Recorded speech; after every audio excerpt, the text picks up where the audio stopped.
السلام عليكم ورحمة الله تعالى وبركاته. الحمد لله رب العالمين، والصلاة والسلام على خير الخلائق والبشر سيدنا وحبيبنا ومولانا محمد وعلى آله الطيبين وأصحابه الطاهرين والمؤمنين والمسلمين كلهم أجمعين. أما بعد، فقد قال الله تعالى في كلامه القديم والفرقان الحميد: أعوذ بالله من الشيطان الرجيم، بسم الله الرحمن الرحيم. لقد من الله على المؤمنين إذ بعث فيهم رسولا من أنفسهم. صدق الله العظيم. وقال رسول الله صلى الله عليه وسلم: أنا دعوة أبي إبراهيم وبشارة عيسى ورؤيا أمي، أو كما قال عليه الصلاة والسلام. புகழும் புகழ்ச்சியும் எல்லாம் வல்ல அல்லாஹ் ஜல்ல ஷானு வ தஆலா ஒருவனுக்கே உரித்தாகுக. நம் உயிரிலும் மேலான கண்மணி நாயகம் முஹம்மது ரசூலுல்லாஹி ஸல்லல்லாஹு அலைஹி வஸல்லம் அன்னவர்களின் மீதும்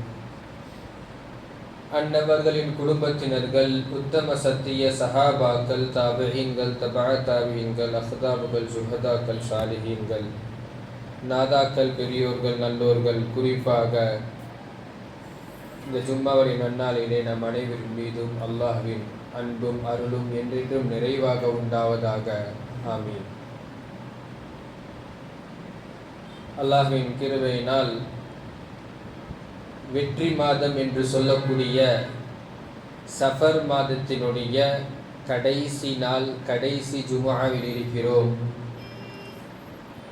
இன்றைய மகரிபிலிருந்து ரபீஉல் அவ்வலுடைய முதல் பிறை துவங்குகிறது. ரபீஉல் அவ்வல் என்றால் முதல் வசந்தம் என்று பெயர். நபிகள் நாயகம் ஸல்லல்லாஹு அலைஹி வஸல்லம் அவர்கள் பிறந்த மாதம் என்பதை ஒட்டி அவர்கள் வசந்தமாக நமக்கு வந்தார்கள் என்பதனால் இந்த மாதத்திற்கு ரபீஉல் அவ்வல் என்று நாம் சொல்கிறோம். அல்லாஹு ஜல்ல ஷானு வ தஆலா தன்னுடைய திருக்குர்ஆனிலே நமக்கு பிரபல்யமாக தெரியக்கூடிய ஒரு வசனம் சூரத்து முஹாவினுடைய இறுதியிலே வரும் அல்லவா, வ அம்மா பிநிஅமதி ரப்பிக ஃபஹத்திஸ். அல்லாஹ் கொடுத்த நிஅமத்துகளை நீங்கள் எடுத்து கூறுங்கள் என்று சொல்கிறார். அல்லாஹு ஜல்ல ஷானு வ தஆலா நமக்கு எண்ணற்ற நிஅமத்துகளை தந்திருக்கிறார். எத்தனையோ நிஅமத்துகள், எண்ண முடியாத நிஅமத்துகள். ஆனால் அந்த எல்லா நிஅமத்துகளை விட உயர்ந்த நிஅமத், உயர்ந்த பேருபகாரம் என்று சொல்ல வேண்டும் என்றால் முஹம்மது ரசூலுல்லாஹி ஸல்லல்லாஹு அலைஹி வஸல்லம் அவர்களை நமக்கு கொடுத்தது மிகப்பெரிய பேருபகாரம். திருக்குர்ஆனிலே அல்லாஹ் தஆலா இப்படி சொல்கிறான்: லகத் மன்னல்லாஹு அலல் முஃமினீன, முஃமின்களுக்கு நாம் பேருபகாரம் செய்தோம். ரசூலுல்லாஹ்வை நமக்கு கொடுத்ததை அல்லாஹ் தஆலா பேருபகாரம் என்று சொல்கிறான். எல்லா நிஅமத்துகளையும் சேர்த்து ஒரு பெரிய நிஅமத்தை சொல்ல வேண்டும் என்றால் அதற்கு அரபியில் மன் என்ற அர்த்தம். மன் என்றால் பேருபகாரம். அப்படிப்பட்ட ஒரு பேருபகாரமாக பல்வேறு நபிமார்கள் எல்லாம் ஆசைப்பட்டு நான் நபியாக இருப்பதை விட கடைசி உம்மத்தான உம்மத்து முஹம்மதியாவில் ஒரு நபராக இருக்க வேண்டும் என்ற அந்த ஆசைப்பட்ட அந்த மிகப்பெரிய உம்மத்து முஹம்மதியாவை அல்லாஹு தஆலா நமக்கு தந்திருக்கிறான். அந்த அல்லாஹு தஆலா ரசூல் ஸல்லல்லாஹு அலைஹி வஸல்லம் அவர்களை நமக்கு பேருபகாரமாக தந்திருக்கிறான் என்று திருக்குர்ஆன் நமக்கு சொல்கிறது. இந்த ரபீஉல் அவ்வல் மாதம், ரபீஉல் அவ்வல் மாதம் துவங்கியதிலிருந்து வழக்கமாக இருப்பதை விட அதிகமாக உலகம் முழுவதும் முஹம்மது ரசூலுல்லாஹி ஸல்லல்லாஹு அலைஹி வஸல்லம் அவர்களை பற்றி தான் எல்லா பள்ளிவாசல்களும் எல்லா முஸ்லிம்களும் பேசுவார்கள், எழுதுவார்கள், கவி பாடுவார்கள், சலவாத்துகளை கூறுவார்கள், அவர்களுடைய சுன்னத்துகளை இன்னும் அதிகமாக வலுவாக பின்பற்றுவார்கள். ஆக இந்த வாதம் முழுவதும் உலகத்தினுடைய தலைப்பு செய்தி முஹம்மது ஸல்லல்லாஹு அலைஹி வஸல்லம் என்பதிலே கருத்து மாற்றல்ல. எம்பெருமானார் ஸல்லல்லாஹு அலைஹி வஸல்லம் அவர்கள் 63 ஆண்டுகள் வாழ்ந்த இந்த வாழ்க்கை இருக்கிறது அல்லவா, உலகத்திலே இதற்கு முன்பு எத்தனையோ நூற்றாண்டு காலம் வாழ்ந்த நபிமார்களை விட வெறும் இந்த 63 ஆண்டு அவர்கள் வாழ்ந்த காலம் மட்டுமல்ல, அதிலே நுபுவத்தினுடைய காலம் என்று சொல்ல வேண்டும் என்றால் வெறும் 23 ஆண்டுகள். அந்த 23 ஆண்டினுடைய வாழ்க்கை வெறும் சுமார் அந்த நூற்றாண்டுக்கு மட்டுமல்ல, இன்றைக்கு வரை 1500 ஆண்டுகளை கடந்து 1500 ஆண்டுகளை தாண்டியும் கியாமத்து நாள் வரை நமக்கான தலைவர், நமக்கான முன்மாதிரி ரசூலுல்லாஹி ஸல்லல்லாஹு அலைஹி வஸல்லம் அவர்களுடைய வாழ்க்கை வெறும் தனி மனித வாழ்க்கை அல்ல, ஒரு சமூகத்தினுடைய வாழ்க்கை, ஒரு உம்மத்தினுடைய வாழ்க்கையாக, மனித குலத்தின் வாழ்க்கையாக நபி ஸல்லல்லாஹு அலைஹி வஸல்லம் அவர்கள் வாழ்ந்திருக்கிறார்கள் என்பதுதான் நமக்கான ஆச்சரியம். உலகத்திலே எவ்வளவோ தலைவர்கள் இருக்கிறார்கள்.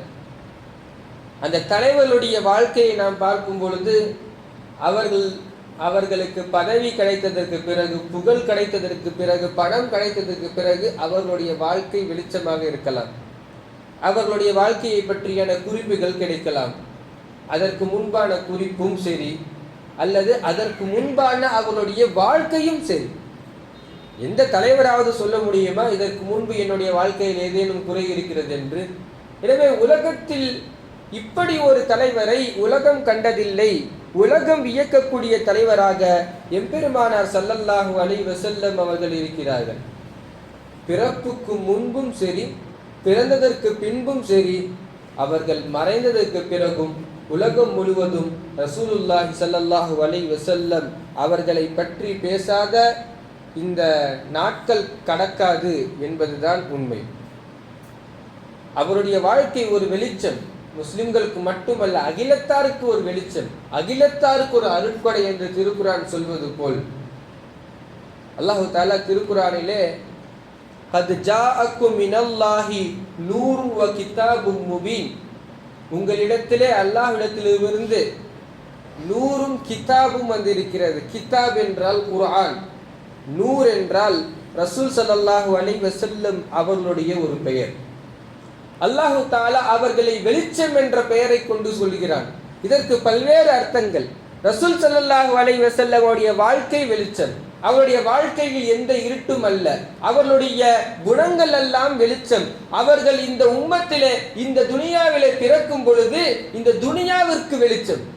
இருளில் இருந்த, பாவத்தில் இருந்த, அனாச்சாரங்களில் இருந்த, மூட நம்பிக்கையில் இருந்த அந்த அரபுலகு மக்களை வெளிச்சத்திற்கு கொண்டு வந்தார்கள் ரசூலுல்லாஹி ஸல்லல்லாஹு அலைஹி வஸல்லம்.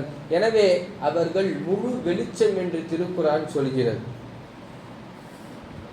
அன்பானவர்களே, அல்லாஹு தஆலா உலகத்திலே நபிமார்களை எப்பொழுது அனுப்புவான், நபிகள் பெருமானார் ஸல்லல்லாஹு அலைஹி வஸல்லம் அவர்களை எப்பொழுது அனுப்பினான் என்பது நமக்கு தேவை.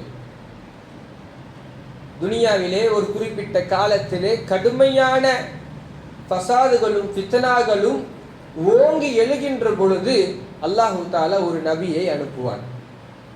சிலை வணக்கங்கள் அதிகமாக இருந்தது, அந்த சிலை வணக்கத்தை எல்லாம் ஒளி தெளிவதற்காக அல்லாஹு தஆலா இப்ராஹிம் அலைஹிஸ்ஸலாம் அவர்களை அனுப்பினான். தனி மனித வழிபாடு, ஃபிரௌன் தான் கடவுள் என்று சொல்லிக் கொண்டு திரிந்தான். தனி மனித வழிபாடு பெருக்கெடுத்த பொழுது ரப்புல் ஆலமீன் மூசா அலைஹிஸ்ஸலாம் அவர்களை அனுப்பினான். இப்படி பல்வேறு விதமான சூனியங்கள் அதிகமாக இருக்கும் பொழுது, மருத்துவத்தினுடைய தேவைகள் அதிகமாக இருக்கும் பொழுது ஹஜ்ரத் ஈசா அலைஹிஸ்ஸலாம் அவர்களை அனுப்பினான்.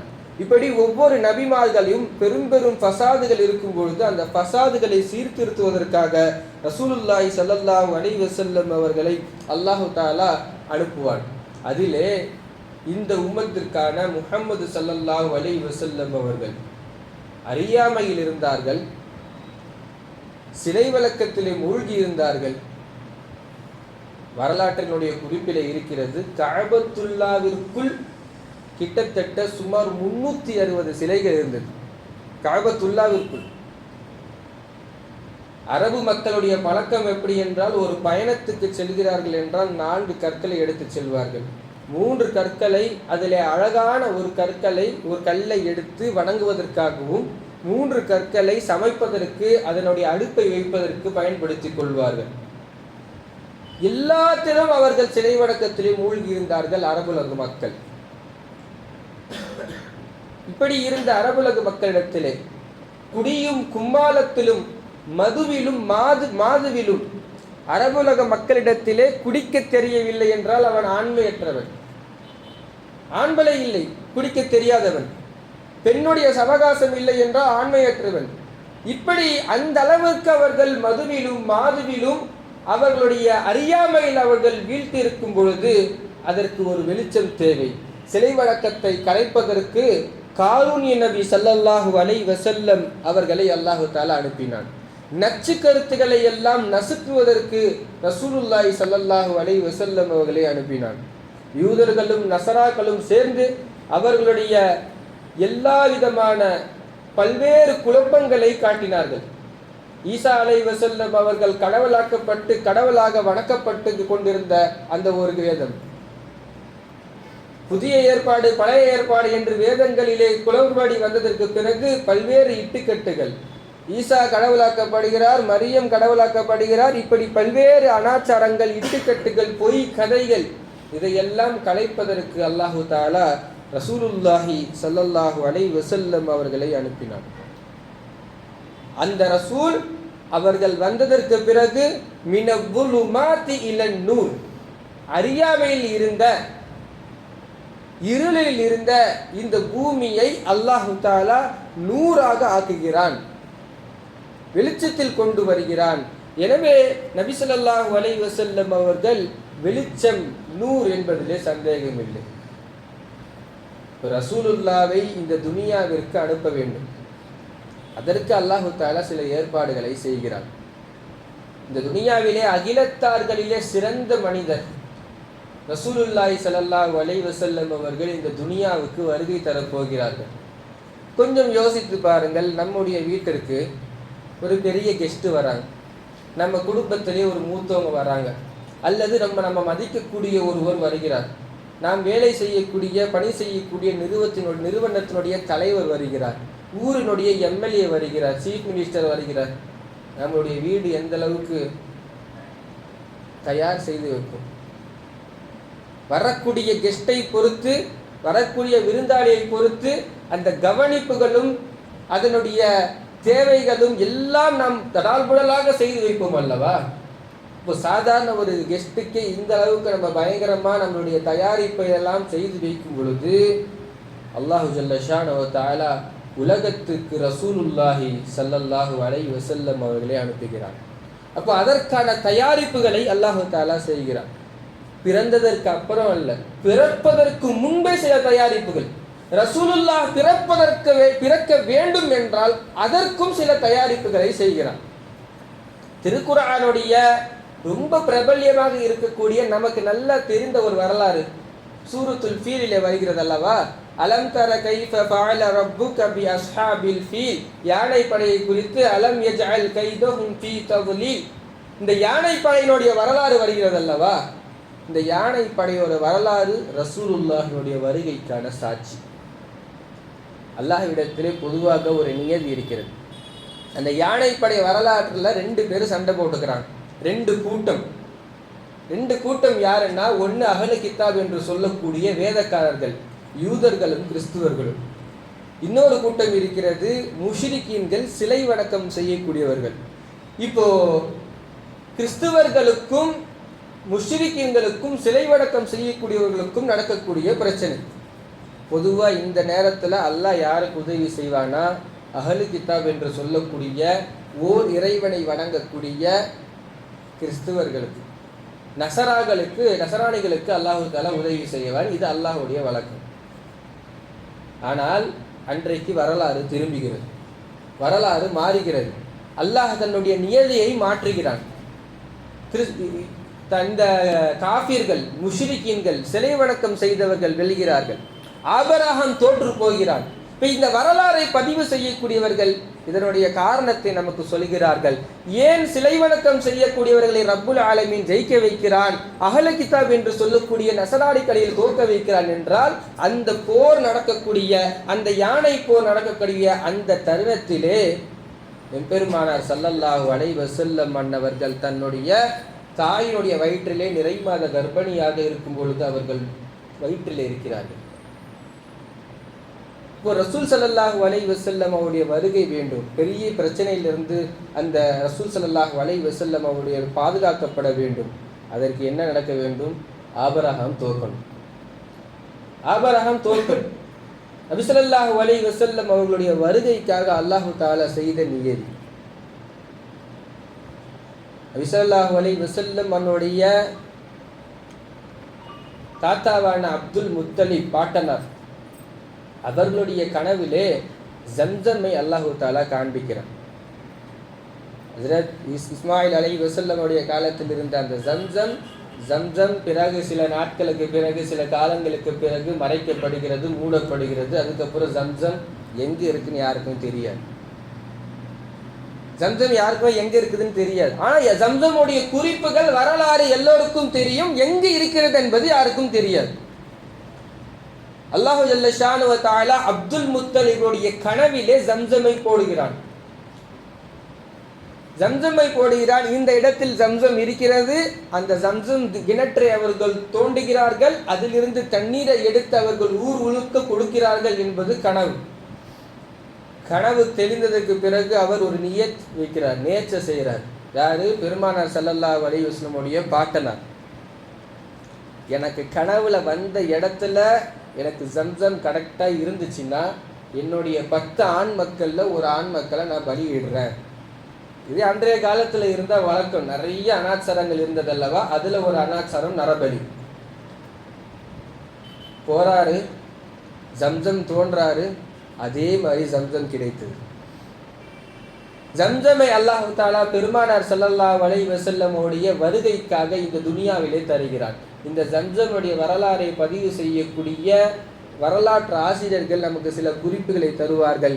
எப்படி கனவிலே அவர் ஜம்சம்மை உலகம் முழுவதும் கொடுத்தாரோ, ரசூலுல்லாஹி ஸல்லல்லாஹு அலைஹி வஸல்லம் அவர்கள் இந்த தீனை உலகம் முழுவதும் கொடுப்பார்கள் என்பது அந்த கனவினுடைய விளக்கமாக கூறுகிறார்கள்.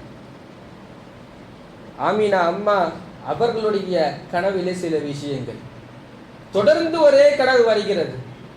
ஸல்லல்லாஹு அலைஹி வஸல்லம் அவருடைய கர்ப்பத்தில் இருந்து ஷாம் தேசத்தில் இருக்கக்கூடிய கோட்டை வரை பல மைல் கிலோமீட்டர் ஒரு வெளிச்சம் தொடர்ந்து செல்கிறது. ஒரு வாட்டி, 2 வாட்டி இல்லை, நிறைய வாட்டி. இந்த கனவை அப்துல் முத்தலிப் ஊரினுடைய பெரியவர் அவருடைய மாமனாரான அப்துல் முத்தலிபிடத்தில் சென்று ஆமீனா அம்மா கூறுகிறார்கள். அதற்கு இந்த கனவினுடைய விளக்கத்தை அவர்கள் புரிந்து கொண்டார்கள். பாட்டனார் அப்துல் முத்தலிப் முஹம்மது ஸல்லல்லாஹு அலைஹி வஸல்லம் பிறக்கக்கூடிய அந்த பேரன் உலகம் முழுவதும் வெளிச்சத்தை தருவார், ஷாம் தேசத்தை பின்னால் கைப்பற்றுவார் என்றெல்லாம் சொல்லி பிறக்கக்கூடிய குழந்தைக்கு முஹம்மது என்று பெயர் சூட்ட வேண்டும் என்று முன்பே கூறினார். இப்படி ரசூல் ஸல்லல்லாஹு அலைஹி வஸல்லம் அவர்கள் பிறப்பதற்காக அல்லாஹு தஆலா சில தயாரிப்புகளை செய்தான் அல்லவா. சில நாட்கள் கடந்தது. இதுக்கப்புறம் தான் ஞாபகத்துக்கு வருகிறது அப்துல் முத்தலிபுக்கு ஜம்சம் கிடைச்சிட்டா 10 ஆண் மக்கள்ல ஒருத்தரை பலியிடுறதா நேர்ச்சை செஞ்சிருந்தோமே அப்படின்றது. இப்போ 10 ஆண் மக்கள்ல ஒருத்தரை பலியிடணும். சீட்டுக்குழிக்கு போட்டதுல அப்துல்லா ரசூல் ஸல்லல்லாஹு அலைஹி வஸல்லம் அவர்களுடைய தந்தை, அவங்க பேர் வருது. உலகம் முழுவதும் அழகிய மனிதர்களிலே ஒருவர் அப்துல்லா. நபி ஸல்லல்லாஹு அலைஹி வஸல்லம் உடைய தந்தை. ஊரில் இருக்கக்கூடிய எல்லாருக்கும் செல்ல பிள்ளை. ரொம்ப அழகு, நல்ல குணமுடையவர், எல்லாரிடத்திலும் நல்லா பழகக்கூடியவர். அந்த அப்துல்லாவுடைய பேர் வந்தோடனே ஊர் மக்களுக்கு ஏற்றுக்க முடியலை. இதுக்கு வேற ஏதாச்சும் வழி இருக்குதா அப்படின்னு சொல்லி நிறைய ட்ரை பண்ணுறாங்க, எதுவும் கிடைக்கல. கடைசியாக என்ன செய்கிறார்கள் என்றால், ஒரு சீட்டிலே 10 ஒட்டகம் என்றும் இன்னொரு சீட்டிலே அப்துல்லா என்றும் எழுதி சீட்டை குலுக்கி போடுகிறார். சீட்டில் வர்றது அப்துல்லா. ஆனால் அவங்களுக்கு மனசு ஏற்றுக்கலை, ஊரும் ஒத்துக்கலை. அப்துல்லாவை பலியிடுவதற்கு ஊர் ஒத்துக்கொள்ளவில்லை, மனமும் ஒத்துக்கொள்ளவில்லை. 10 20 ஆக்குறாங்க, மீண்டும் அப்துல்லா. 20 30 ஆக்குகிறார்கள், மீண்டும் அப்துல்லா. இப்படியே செல்கிறது. கடைசியாக ஒரு சீட்டிலே 100 ஒட்டகம் என்றும் ஒரு சீட்டிலே அப்துல்லா என்றும் எழுதி போடுகிறார்கள். அப்போதான் 100 ஒட்டகம் வருது. ரசூல் ஸல்லல்லாஹு அலைஹி வஸல்லம் அவர்களுடைய வருகைக்காக அதுக்கு பிறகு 100 ஒட்டகம் குர்பானி கொடுக்கப்பட்டது. ஏன் இந்த வரலாறு நகர்கிறது என்றால், அப்துல்லா உயிரோடு இருக்க வேண்டும். அப்துல்லாவின் மூலமாக இந்த உலகத்திற்கு சர்தார் முஹம்மது ஸல்லல்லாஹு அலைஹி வஸல்லம் அவர்கள் பிறக்க வேண்டும் என்றால் அப்துல்லா உயிரோடு இருக்க வேண்டும். இப்படி பல்வேறு தயாரிப்புகளை ரசூலுல்லாஹி ஸல்லல்லாஹு அலைஹி வஸல்லம் அவர்களுக்காக அல்லாஹ் தஆலா ஏற்படுத்தினான். இந்த ஜோடியே அல்லாஹ் தஆலா ஒரு அற்புதமான ஜோடி. ஆமீனா அம்மா, அப்துல்லா அவர்கள். அவர்களுடைய குறிப்பு வேற எதுலேயும் இல்லை. நபி ஸல்லல்லாஹு அலைஹி வஸல்லம் அவருடைய தந்தையை பற்றியான குறிப்பு பெருசாக எதுவுமே இல்லை. அழகாக இருந்தார்கள், நல்ல குணத்தோடு இருந்தார்கள். இது மட்டும்தான் அவருடைய குறிப்பு. அவருடைய தந்தை நல்ல பேர்ச்சம்பழத்தை வாங்கி கொண்டு வருவதற்காக யஸ்ரிப் என்று, இன்றைய மதீனா, அன்னைக்கு யஸ்ரிப் என்ற பேர், அதற்கு அனுப்பி வைக்கிறார்கள். ஓர வழியில் அங்கே வஃபாத்து. அவ்வளோதான் குறிப்புகள். இந்த வரலாறை சொல்லக்கூடிய இதனுடைய விஷயத்தை நமக்கு எப்படி சொல்கிறார்கள் என்றால், அல்லாஹு தஆலா அப்துல்லா என்ற நபரை இந்த துனியாவிலே முஹம்மது ஸல்லல்லாஹு அலைஹி வஸல்லம் அவர்களை கருவுற்றுவதற்காக மட்டுமே அனுப்பியிருக்கிறான். வேறு எந்த குறிப்புகளும் அவர்களை பற்றி இல்லை. நபி ஸல்லல்லாஹு அலைஹி வஸல்லம் அவர்கள் ஆமினாவுடைய வயிற்றிலே 2 மாதம், சில வரலாற்று குறிப்பில் 6 மாதம் என்று வருகிறது, கர்ப்பமாக இருக்கும் பொழுது இவர்கள் வஃபாத்தாகி விடுகிறார்கள். வேறு எந்த விஷயமும் அவர்களை பற்றியான கிடைக்கவில்லை என்பதால் வெறும் ரசூலுல்லாஹ்வை இந்த துனியாவில் தந்து செல்வதற்காக மட்டுமே ஒரு படைப்பை அல்லாஹ் படைத்தான். அதுதான் அப்துல்லா என்று சொல்கிறார்கள். எம்பெருமானார் ஸல்லல்லாஹு அலைஹி வஸல்லம் அவர்கள் பிறக்கிறார்கள், 100ஆக பிறக்கிறார்கள். அகிலம் முழுவதும் நூரை தருகிறார்கள், வெளிச்சத்தை தருகிறார்கள். சிலையிலிருந்து மீட்டி, போதையிலிருந்து, மதுவிலிருந்து, மாதுவிலிருந்து, சூனியத்திலிருந்து, அரபுலகத்தினுடைய கடுமையான கவிதையிலிருந்து, கவி அரங்கம் ரொம்ப ஃபேமஸ் அரபு மக்களிடத்தில். அரபு மக்களுடைய ஸ்லாங், அரபு ஸ்லாங் ரொம்ப கடுமையாக இருக்கும். கவிதையினுடைய கவி அரங்குகள் நடத்துவார்கள். அப்போ அந்த கவிதைகளை எல்லாம் முடிக்கிற மாதிரி அவர்களுக்கு ஒரு அற்புதம் வேண்டும். அதுதான் ரசூலுல்லாஹும் குர்ஆனும். குர்ஆனை போன்ற ஒரு கவிதை அவர்களால் பார்க்க முடியவில்லை. ஊரில் உள்ள எத்தனையோ பெரியவர்கள், கவிதையினுடைய மிகப்பெரிய தேர்ச்சி பெற்ற கவிஞர்கள் எல்லாம் ஒன்று கூடியும் அவர்களால் குர்ஆனை போன்று ஒரு வாக்கியத்தை அவர்களை தயார் செய்ய முடியவில்லை. இதெல்லாம் ரசூலுல்லாஹி ஸல்லல்லாஹு அலைஹி வஸல்லம் அவர்களை அல்லாஹ் தஆலா அவர்களுடைய நுபுவத்தை கொண்டாடுவதற்கான சான்றுகளாக ஆக்கி தந்தான். பெருமானார் ஸல்லல்லாஹு அலைஹி வஸல்லம் வருகிறார்கள், இந்த துனியா சிறப்பு பெறுகிறது. ஒரு தலைவர், உண்மையான தலைவர் என்றால் அந்த தலைவருக்கான பண்பு 3. 1, அவர்கள் பிறப்பதற்கு முன்பு எப்படி இருந்தது, அந்த சூழ்நிலைகள் எப்படி இருந்தது, அவர்கள் பிறந்ததற்கு பிறகு சூழ்நிலைகள் எப்படி இருந்தது, அவர்களுக்கு கொடுக்கப்பட்ட பதவிக்கு பிறகு சூழ்நிலை எப்படி இருந்தது. இது 3 தான் ஒரு தலைவருடைய வரலாறு. எம்பெருமானார் ஸல்லல்லாஹு அலைஹி வஸல்லம் பிறப்புக்கு முன்பும் முன்னறிவிப்பு செய்யப்பட்டு எல்லோராலும் எதிர்பார்க்கப்பட்ட தலைவர் ஸல்லல்லாஹு அலைஹி வஸல்லம். பிறந்ததற்கு பிறகு அவருடைய வாழ்க்கை, அவர்கள் வாழ்க்கை வாழ்ந்த விதம் உலகத்திலே ஆரம்பத்திலே சொன்னதை போன்றுதான். நுபுவத் அவர்களுக்கு கொடுக்கப்படும் பொழுது அவர்கள் சாட்சியாக வைத்தது அவருடைய வாழ்க்கையை தான். இதற்கு முன்பு நபிமார்கள் இருந்திருக்கிறார்கள், நிறைய நபிமார்கள். அவர்கள் சாட்சியாக வைத்தது மூசா அலைஹிஸ்ஸலாம் அவர்கள் அவருடைய மக்களை எல்லாம் ஈமான் கொள்வதற்கு அவர்கள் நிறைய செஞ்சாங்க. அசா அசா வைத்து அவர்கள் பாம்பு வர வைத்தார்கள், பாறையிலிருந்து தண்ணீர் வர வைத்தார்கள், கடலை பிளந்து காட்டினார்கள். கடலை பிளந்து காட்டியும் ஈமான் கொள்ளாதவர்கள் எல்லாம் இருந்தார்கள். ஈசா அலைஹிஸ்ஸலாம் அவர்கள் கை குஷ்டத்தை நீக்கினார்கள் என்ற குஷ்டங்களை எல்லாம் நீக்கினார்கள், குருடுகளை நீக்கினார்கள், வானத்திலிருந்து தட்டை இறக்கினார்கள். இப்படி ஒவ்வொரு நபியும் அவர்களுடைய அந்த நுபுவத்தை எடுத்து சொல்வதற்கு பல்வேறு முஅஜிசாக்களை அல்லாஹு தாலா கொடுத்தான். அல்லாஹு தாலா ரசூல் ஸல்லல்லாஹு அலைஹி வஸல்லம் அவர்கள் நான் நபி என்று சொல்வதற்கு அவர்கள் சாட்சி வைத்தது இத்தனை வருஷம் என்ன நீங்க பார்த்துருக்கீங்க. இந்த முஹம்மதுனுடைய வாழ்க்கையில ஏதாவது மாசம் இருக்குதா? இப்படி உலகத்திலே இந்த வார்த்தையை சொல்வதற்கு எந்த தலைவருக்கும் திராணி இல்லை. பதவி கொடுப்பதற்கு முன்பு நான் தவறு செய்திருக்கிறேனா என்று யாரும் கேட்க முடியாது. நபி ஸல்லல்லாஹு அலைஹி வஸல்லம் அவருடைய குணத்தை சாட்சியாக வைத்தார்கள். எனவே தான் இந்த ரபியுல் அவ்வல் நமக்கு ஒரு மகிழ்ச்சியான மாதம். பெருமானார் ஸல்லல்லாஹு அலைஹி வஸல்லம் அவர்கள் பிறந்த மாதம். பொதுவாக இஸ்லாத்திலே மகிழ்ச்சியின் மூலமாக ஏற்படக்கூடிய கொண்டாட்டத்தை அல்லாஹு தஆலா விரும்புவதில்லை. இன்னல்லாஹ லா யுஹிப்புல் ஃபரிஹீன். அல்லாஹு தஆலா கொண்டாட்டங்களை விரும்புவதில்லை. சந்தோஷப்படுறது வேற, கொண்டாடுறது வேற. கொண்டாட்டங்களை அல்லாஹு தஆலா விரும்புவதில்லை. ஆனால் அதிலிருந்து விதிவிலக்கு ரசூலுல்லாஹி ஸல்லல்லாஹு அலைஹி வஸல்லம். குல் பிஃபத்லில்லாஹி வ பிரஹ்மத்திஹி ஃபல்யஃப்ரஹு. அல்லாஹ் சொல்கிறான், நபியே நீங்கள் அல்லாஹ்வுடைய ஃபضலை நீங்கள் கூறுங்கள், வபி ரஹ்மத்திஹி அல்லாஹ்வுடைய அருளை நீங்கள் கூறுங்கள், அதை கொண்டு நீங்கள் சந்தோஷம் பெறுங்கள், அதை கொண்டு நீங்கள் கொண்டாடுங்கள் என்று அல்லாஹு தாலா சொல்கிறான். ரெண்டு விஷயம். ஒன்று பிஃபத்லில்லாஹி என்பதற்கான அர்த்தம் அல்லாஹ்வுடைய குர்ஆன் வேதம், வபி ரஹ்மத்திஹி என்பதற்கான அர்த்தம் உலகத்தினுடைய அகிலத்தினுடைய ரஹ்மத் அருள் முஹம்மது ரசூலுல்லாஹி ஸல்லல்லாஹு அலைஹி வஸல்லம் அவர்களுடைய பிறப்பை கொண்டாடுவதற்கான இந்த மாதம் தான் ரபீஉல் அவ்வல் மாதம். அன்பானவர்களே, நமக்கு ரொம்ப பிரபல்யமாக தெரிஞ்ச சூறாக்களிலே பேசிகிட்டு இருக்கிறதுனால சூரத்துல் லஹப் என்று ஒரு சூறா இருக்குது. தப்பத் யதா அபி லஹபி வ தப். அதில் வரக்கூடிய அந்த அபி லஹப்ன்றது யாருன்னா நபி ஸல்லல்லாஹு அலைஹி வஸல்லமுடைய பெர்த்தா. அவங்கள பற்றியும் அவர்களுடைய கரம் நாசமாகட்டும் அவர்களுடைய மனைவியை பற்றியெல்லாம் வருது. நம்ம எப்பெல்லாம் குர்ஆன்ல அந்த சூறா ஓதுறோமோ அவர்களை சபிக்கிறோம். நபி ஸல்லல்லாஹு அலைஹி வஸல்லம் அவர்களுக்கு நிறைய கொடுமைகளை எல்லாம் செய்தவர்களில் ஒருத்தர் அந்த நபி ஸல்லல்லாஹு அலைஹி வஸல்லமுடைய பெருத்தா அபூ லஹப். ஆனால் அவர்களுடைய வஃபாத்துக்கு பிறகு நபி ஸல்லல்லாஹு அலைஹி வஸல்லமுடைய இன்னொரு பெருத்தா அப்பாஸ், அதாவது அபூ லஹபுடைய சகோதரர், அவருடைய கனவுல வராரு. கனவுல ஒரு நிகழ்ச்சியை சொல்றார். என்ன நிகழ்ச்சின்னா, எப்படி இருக்குன்னு கேட்கறதுக்கு நிறைய வேதனை இருக்குது, கஷ்டமா இருக்குது. ஆனால் ஒன்று திங்கட்கிழமை மட்டும் எனக்கு வேதனைகள் குறைக்கப்படுகிறது.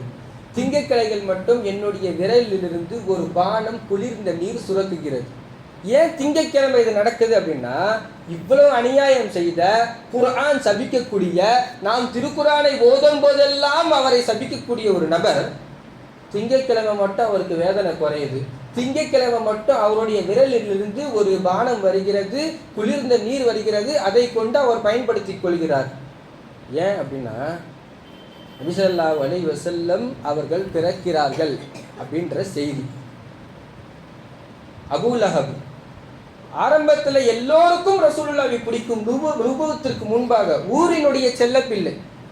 அப்போ அப்துல்லாவுடைய மகன் அப்துல்லாவிற்கு குழந்தை பிறந்திருக்கிறது அப்படின்ற சந்தோஷமான செய்தியை அபூ லஹபனுடைய அடிமை பெண் ஒரு அம்மா சுவைபா அப்படின்ற ஒரு அம்மா சொல்றாங்க, இந்த மாதிரி உங்க அண்ணன் பையனுக்கு குழந்தை பிறந்திருக்குது அப்படின்ன உடனே, இந்த மகிழ்ச்சியான செய்தியை நீ சொன்னதுனால் உன்னை நான் உரிமையிடுகிறேன்னு சொல்லி இந்த விரல்ல காட்டி சொல்லிட்டார், சந்தோஷப்பட்டார். ரசூலுல்லாஹி ஸல்லல்லாஹு அலைஹி வஸல்லம் அவருடைய பிறப்பிற்காக சந்தோஷப்பட்ட அந்த ஒரு காரணத்தினால் குர்ஆன் சபிக்கப்படுகிறது. குர்ஆனின் மூலமாக சபிக்கப்பட்ட எந்த ஒரு மனிதர் ஒவ்வொரு திங்கட்கிழமையும் அவருடைய வேதனை குறைக்கப்படுகிறது. ரசூலுல்லாஹி ஸல்லல்லாஹு அலைஹி வஸல்லம் சந்தோஷத்திற்காக விரலை நீட்டி நீ அடிமை உரிமையிடப்படுகிறாய் என்று சொன்னதனால் அவருடைய கரத்திலிருந்து குளிர்ந்த நீரை அல்லாஹ் தஆலா தருகிறான் என்றால் பெருமானார் ஸல்லல்லாஹு அலைஹி வஸல்லம் அவருடைய வருகையின் மூலமாக இந்த உம்மத் சந்தோஷப்பட வேண்டும், மகிழ்ச்சி அடைய வேண்டும். அன்பானவர்களே, ஷைத்தான் இருக்கிறான் அல்லவா, இதற்கு முன்பு கூட சொல்லி இருக்கிறோம். இப்லீஸ் அழுத தருணங்களிலே சில தருணங்கள் இருக்கிறது. அரஃபாவுடைய நாளிலே இப்லீஸ் கதறி கதறி தன்னுடைய தலையிலே மண்ணை வாரி போட்டு கொண்டு அழுவான். காரணம், அரஃபாவுடைய நாளிலே எல்லாருடைய பாவங்கள் மன்னிக்கப்படுகிறது. சூரத்துல் ஃபாத்திஹா இறங்கிய பொழுது ஷைத்தான் அழுதான். காரணம், சூரத்துல் ஃபாத்திஹாவில் இருக்கக்கூடிய அந்த வசனங்கள், அதனுடைய பொருட்கள் எல்லாம் இந்த உலகத்தினுடைய அனைத்து ஹைறுகளும் அதுக்குள்ளே இருக்கிறது. ஒட்டுமொத்த தௌஹீதும் ஈமானும் அதற்குள்ளே இருக்கிறது. இப்படி சில தருணங்கள். அதில் ரொம்ப ஹை கிளாஸ் எதுனா ரசூலுல்லாஹி ஸல்லல்லாஹு அலைஹி வஸல்லம் அவர்களுடைய பிறப்பின் பொழுது. அப்படி ஷைத்தான் அழுததே இல்லை. ஏனென்றால் இதற்கு முன்பு எல்லோரையும் கெடுத்து வைத்திருந்தான். அவர்களை எல்லாம் நான் ஆரம்பத்தில் சொன்னதை போன்று அறியாமையிலும் மதுவிலும் மாதுவிலும் சூதுவிலும் மூழ்கி வைத்திருந்த அந்த ஷைத்தான் முஹம்மது என்ற நபர் பிறந்ததன் மூலமாக இந்த உலகம் முழுவதும் அகிலம் முழுவதும் வெளிச்சம் பெறுகிறது, ஹிதாயத்தை பெறுகிறது, நேர்வழிகளை பெறுகிறது, அருட்கொடைகளை பெறுகிறது. இதற்கப்புறம் நம்மளுடைய வேலை குறையுமே, இதுக்கப்புறம் நம்மளுடைய இந்த வேலைகளை எல்லாம், நம்முடைய இந்த சூனியங்கள் எல்லாம், நம்முடைய தந்திரங்கள் எல்லாம் பழிக்காது என்பதனால் ஷைத்தான் அழுத தருணம். ரசூலுல்லாஹி ஸல்லல்லாஹு அலைஹி வஸல்லம் உடைய பிறப்பிற்காக ஷைத்தான் அழுதான் என்றால், ஷைத்தான் அழுத நாள் முஸ்லிம்களுக்கு கொண்டாட்டமான நாள். அப்பேற்பட்ட இந்த ரபீஉல் அவ்வல் முஸ்லிம்களுக்கான கொண்டாட்டமான நாள், கொண்டாட்டமான மாதம் என்பது சந்தேகம் இல்லை. அல்லாஹு ஜல்ல ஷானஹு வ தஆலா எம்பெருமானார் ஸல்லல்லாஹு அலைஹி வஸல்லம் அவர்களை குறித்து அதிகமாக பேசுவதற்கும் சிந்திப்பதற்கும் அவர்கள் மீது வைப்பதற்கும் அவர்களுடைய சுன்னத்துகளை பின்பற்றுவதற்குமான வாய்ப்பினை அல்லாஹ் நம் அனைவருக்கும் வழங்குவானாக. ஆமீன். வாஹிர் தஅவானா அல்ஹம்துலில்லாஹி ரப்பில் ஆலமீன். அஸ்ஸலாமு அலைக்கும் வரஹ்மத்துல்லாஹி வபரகாத்துஹு.